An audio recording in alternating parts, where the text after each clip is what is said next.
Good morning, students. Welcome to Chemistry Online Classes. We are going through the chapter Water. We have learned what is water cycle.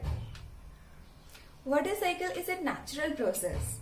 It's a continuous circulation of water from land to sky and again return back to land through some process. Okay, my question is, what happened to the water that fall on earth as rain and snow? Almost all land surfaces are above the sea level. So the water fall on earth's surface as rain and snow sooner or later goes back to ocean. This happened in many ways. Snows are found in mountain where the snow melt and form water. These water fall down the mountain in the form of streams and river. The water falls down earth as rain also flows in the form of river and streams. And these river and streams flows or cover long distance and finally goes back to ocean. Some of the river may fill up the lakes. In the case of rainwater, this rainwater fill up lakes and ponds, and some rainwater is absorbed by the ground and suddenly it disappears. And some part of rainwater goes back to air by evaporation and transpiration. Rest of the rainwater seep into ground, means fall down into ground. This water is called groundwater.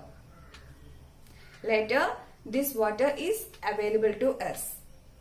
This groundwater fed up the wells. We can get in the groundwater through hand pumps and tube wells. Groundwater is the main source of fresh water.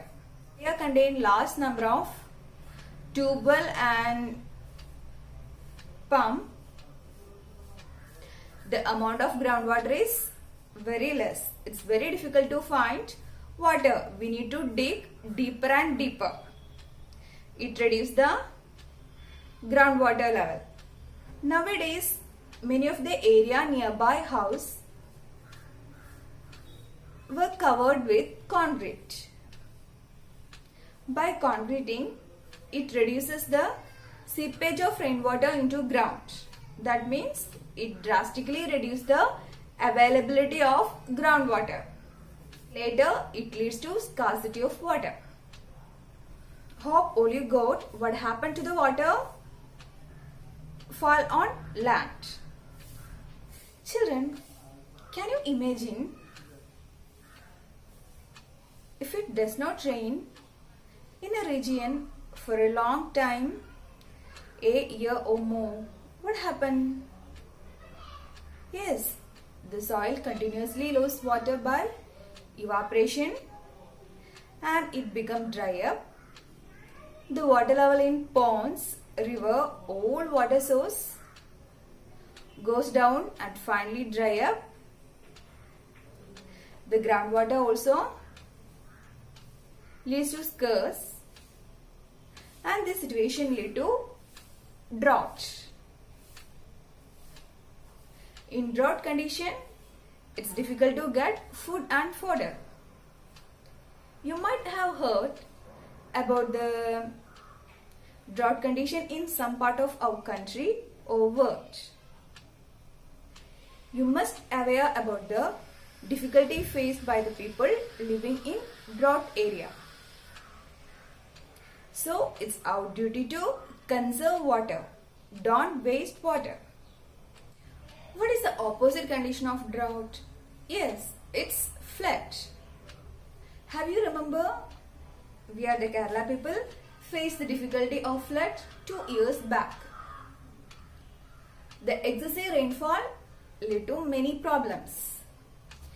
Heavy rainfall may lead to rise in the level of water in rivers, lakes and ponds. The water may then spread over a large area causing flood. The crop field, forest, village and cities may get submerged by water. In our country, flood causes extensive damage to crops, domestic animals, properties and human life. During floods, the animal living in the water also get carried away with the waters. They often get trapped on land area and die when flood water recedes. Rain also affects the animal living in the soil. So I wind up today's session. I want to inform you another matter. As per the syllabus, you have an activity. It's a project based on art integration. All you have to do the project. What you have to do that, make a picture album on the topic 5 Scientific Institution of Himachal Pradesh. Mention 1 contribution in science. The last date of submission 28 December. Don't forget, I have a test notes as well as test paper. All you have to attend the test paper. I have provided URL. Please watch it. So we will meet in the next session. Till then, take care. Thank you.